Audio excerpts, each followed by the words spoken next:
நம்மளோட weight gain சேலஞ்சில் இன்னைக்கு டே 26.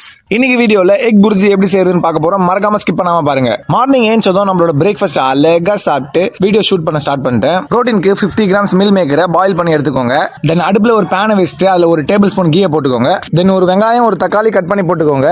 இஞ்சி பூண்டு பேஸ்ட் மஸ்ட். தேவையான அளவு மசாலா போட்டு உப்பு போட மறந்துடாதீங்க. இதெல்லாம் போட்டு லோ ஃப்ளேம்ல நல்லா வதக்குங்க.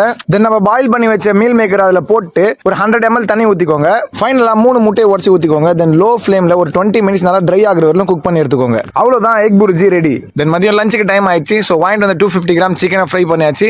லஞ்சுக்கு 250 gram white rice, 250 gram chicken and கூடவே கேரட் பொரியல். இதெல்லாம் சாப்பிட்டு முடிக்கவே நமக்கு 20 மினிட்ஸ் மேலே ஆயிடும். கூடவே ஒரு மீன் மாத்திரையும் போட்டேன். சாப்பிட்டு முடிச்சதும் அப்படியே காத்து வாக்கில் ஒரு வாக்கு.